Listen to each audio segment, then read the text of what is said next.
Muito bem, meus irmãos, eu vos saúdo com a paz do Senhor. E nesse momento vamos transmitir a segunda lição do nosso segundo trimestre do ano de 2021. Lição essa que tem como título O Propósito dos Dons Espirituais. 11 de abril de 2021. A nossa lição tem como texto áureo o versículo que se encontra em 1 aos Coríntios, capítulo 14, versículo 12, que diz assim: Assim também vós, como desejais os dons espirituais, para a edificação da igreja. A verdade prática diz assim: os dons são recursos concedidos por Deus para fortalecer e edificar a igreja espiritualmente. Por favor, você que quiser acompanhar pela sua Bíblia, então pode abrir nesse local.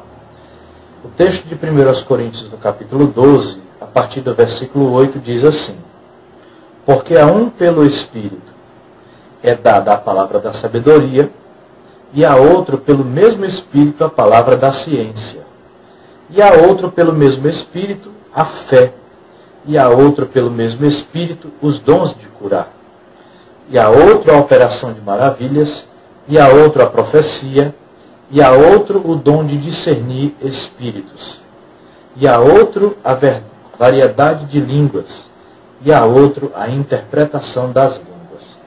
Mas um só e o mesmo Espírito opera todas as coisas, repartindo particularmente a cada um como quer. 1 aos Coríntios, capítulo 13, o versículo 1 diz assim: Ainda que eu falasse as línguas dos homens e dos anjos, e não tivesse amor, seria como um metal que soa ou um sino que tine. Ainda que tivesse o dom de profecia, e conhecesse todos os mistérios e toda a ciência, e ainda que tivesse toda a fé, de maneira tal que transportasse os montes, e não tivesse amor, nada seria. Vamos para o primeiro ponto da nossa lição de hoje. A introdução da nossa lição diz assim: Nesta lição, estudaremos o verdadeiro propósito dos dons espirituais concedido por Deus à sua igreja. Os dons do Espírito Santo são recursos imprescindíveis do Pai para os seus filhos.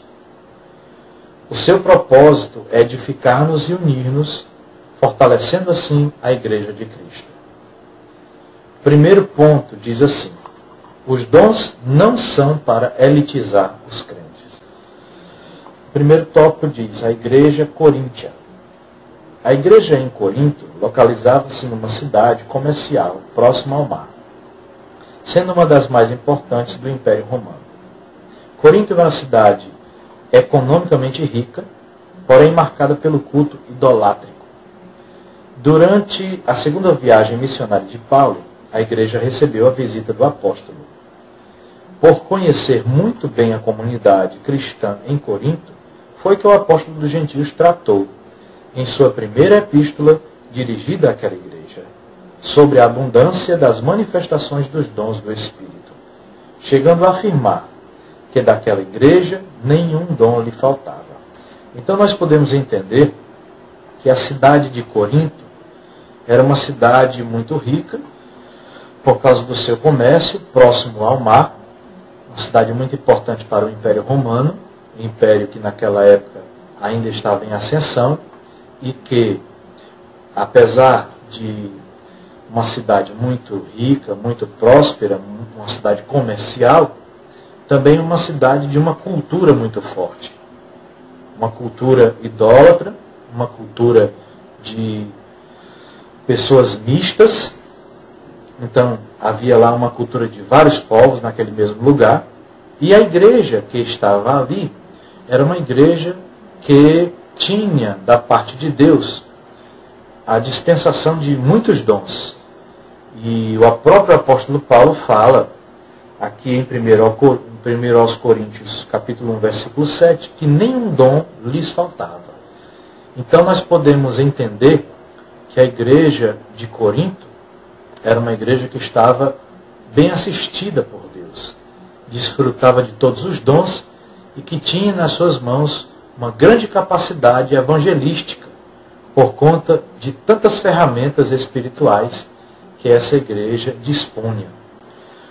O tópico 2 do primeiro ponto vai falar a respeito de uma igreja de muitos dons, mas carnal.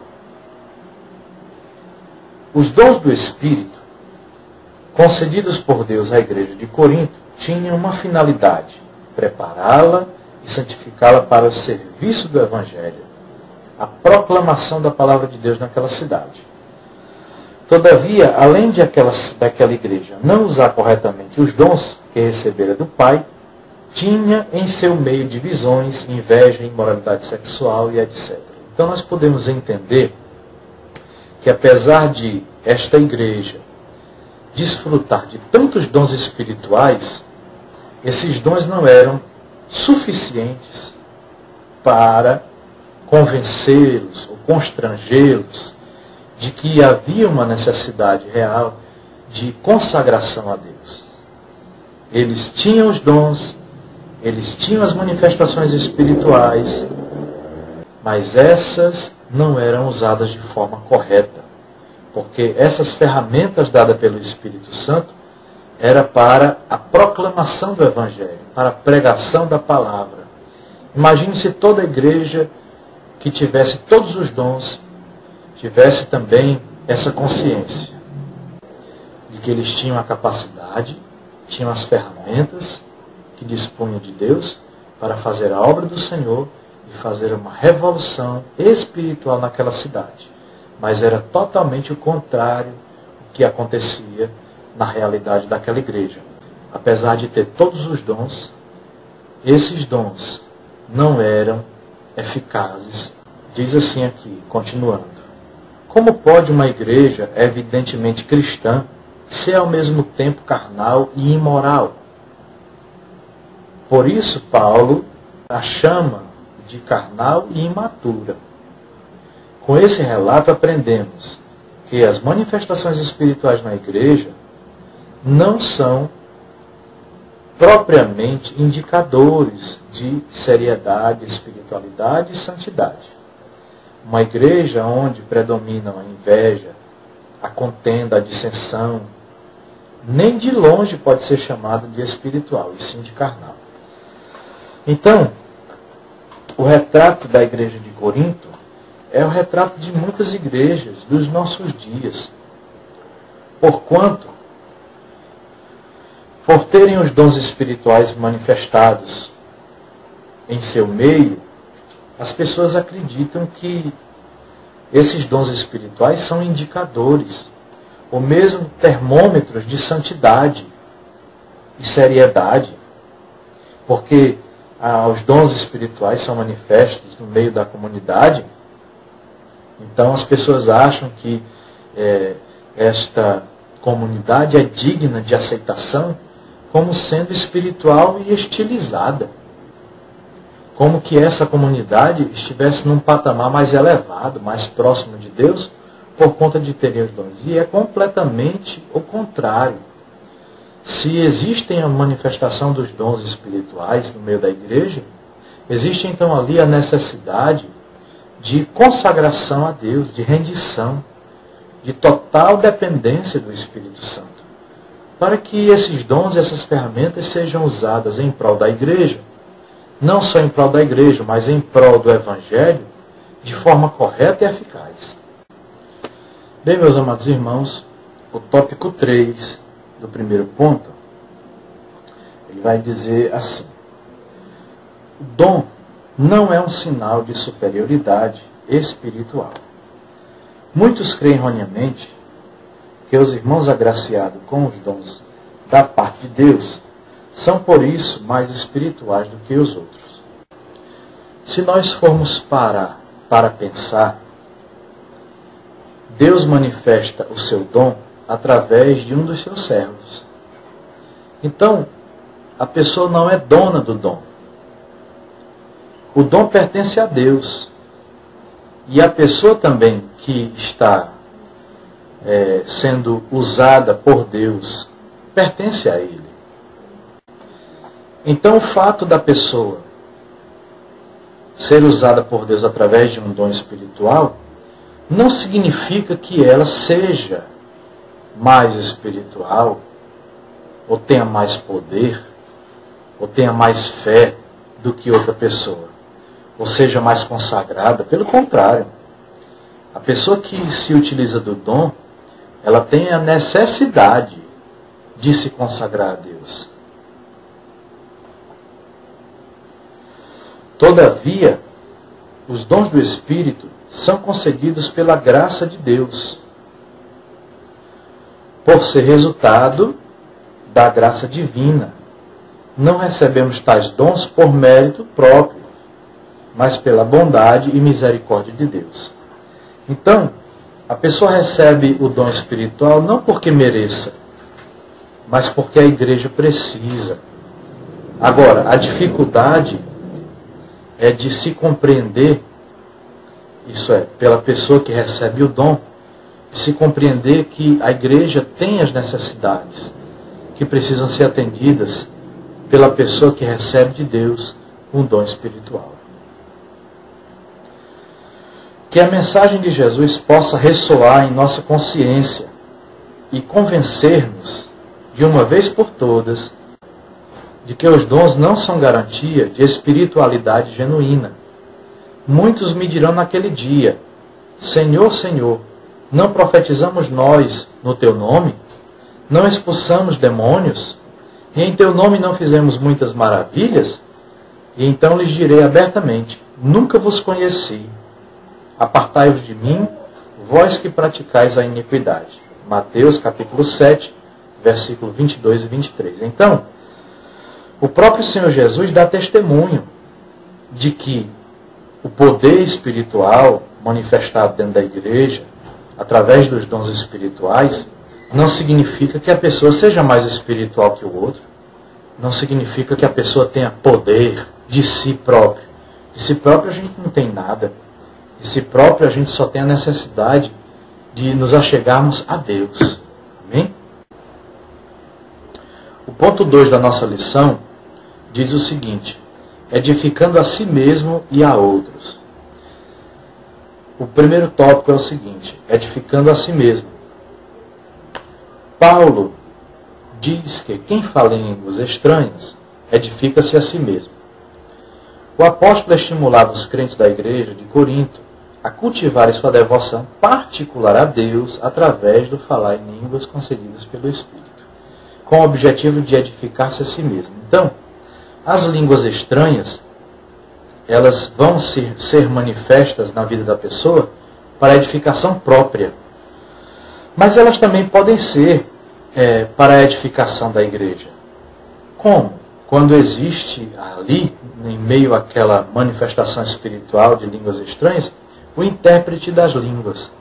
Se houver o dom de interpretação de línguas, então esse dom de línguas estranhas também vai ser útil para a edificação da igreja. Senão, ele fica restrito apenas ao falante, aquela pessoa que manifesta esse dom. O tópico 2 diz: edificando aos outros. Os crentes de Corinto falavam em línguas e exerciam vários dons espirituais. Mas parece que eles não se preocupavam muito em ajudar as pessoas. Por isso o apóstolo lembra que os dons só têm razão de existir quando o portador preocupa-se com a edificação da vida do outro irmão em Cristo. Não apenas do outro irmão em Cristo, e também dele. Mas, na verdade, deve-se haver uma preocupação com a vida do outro, da outra pessoa, em ajudar. Os dons espirituais servem de ferramenta para ajudar e auxiliar ao próximo. E não apenas para se exibir no meio da igreja.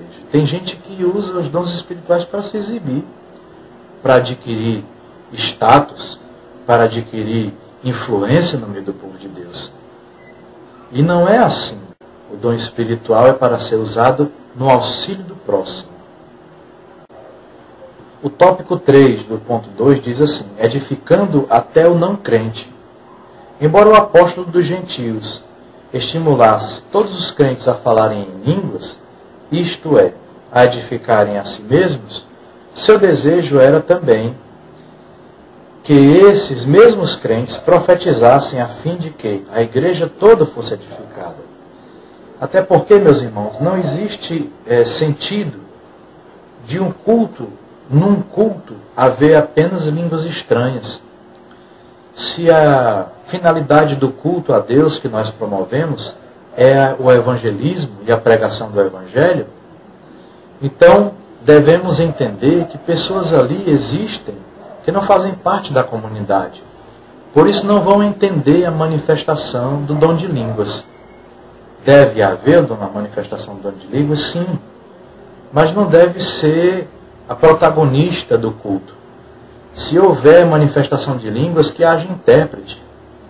Se não, que se manifeste o dom de profetizar, para que a pessoa, o visitante, ou mesmo o alvo do evangelismo, venha compreender a mensagem e, através dela e por ela, ser edificado.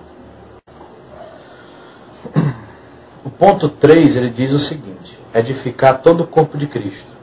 Tópico 1 diz assim: os dons na igreja.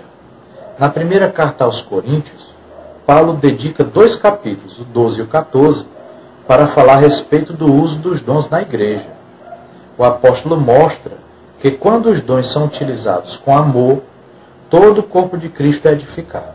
Claro, o amor é a essência do culto a Deus. E não existe edificação espiritual sem haver o amor. Se houver a manifestação espiritual através dos dons, sem a presença do amor na vida dos crentes, o que vai haver ali é apenas um exibicionismo de poder espiritual, vazio, seco, sem nenhum sentido. O que deve ser entendido é que sem o amor não existe edificação da igreja. Não existe edificação espiritual. Porque sem o amor, nós pensamos apenas em nós mesmos. Somos egoístas, arrogantes. Sem a presença do amor de Deus nas nossas vidas, não existe a manifestação do Espírito genuíno de Deus. Os sábios arquitetos do corpo de Cristo. Deus levanta homens para edificar espiritual, moral e doutrinariamente a igreja local. A igreja é o edifício de Deus. Os ministros e os sábios arquitetos.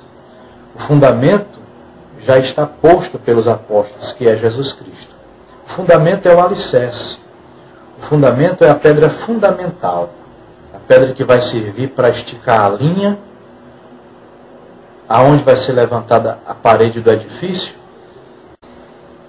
E sem essa pedra fica impossível de se levantar uma parede reta, uma parede apta para se construir. Sem essa pedra, o pedreiro fica perdido. É por ela que ele se guia para levantar, para edificar o edifício. E nós sabemos que a pedra fundamental é Cristo. Sem Cristo não existe evangelho. Sem o amor de Deus não existe salvação. Muito bem, meus amados irmãos. Terceiro tópico do terceiro ponto da nossa lição tem como título os dispenseiros dos dons. O apóstolo Pedro exortou a igreja acerca da administração dos dons de Deus. Ele usou a figura do dispenseiro, que antigamente era o homem que administrava a dispensa e tinha total confiança do patrão. O dispenseiro naquela época era o servo do patrão. Era o dispenseiro que tinha a chave da dispensa. Era o dispenseiro que controlava a compra da comida. E também ele distribuía essa comida, esse alimento, para as refeições da família. Ele não podia deixar faltar. Tinha que ter sempre uma mesa farta para a refeição daquela família. Da mesma forma, nós somos os dispenseiros de Cristo. Quando somos incumbidos da missão de alimentar e edificar a sua igreja, ele também provê os dons espirituais para que nós possamos usá-los em prol do crescimento da obra de Deus. Bom, meus amados irmãos, chegamos agora à conclusão da nossa lição.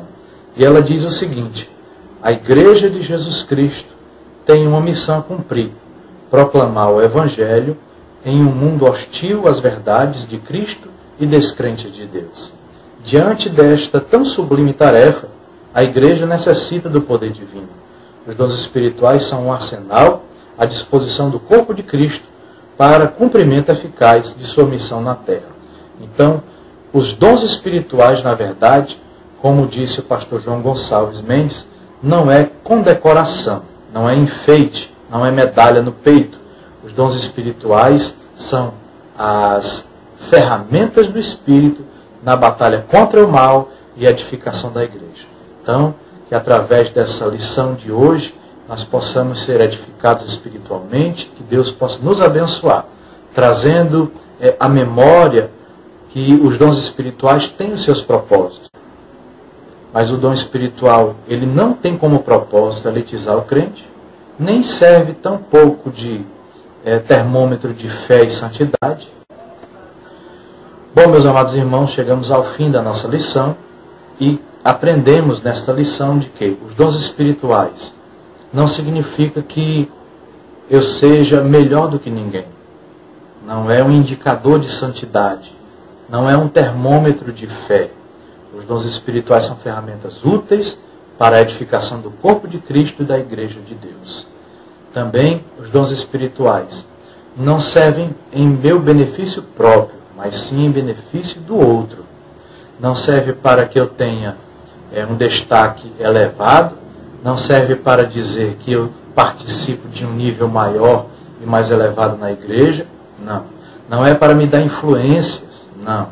O dom espiritual é para ser utilizado para ajudar o meu irmão que necessita do poder de Deus na sua vida. Então, que Deus abençoe poderosamente a sua vida e, ao fundo, você pode ver as ruínas da antiga igreja de Corinto, igreja essa que, mesmo tendo tantos dons, não era consagrada a Deus. E que Deus abençoe a todos em nome de Jesus. Amém.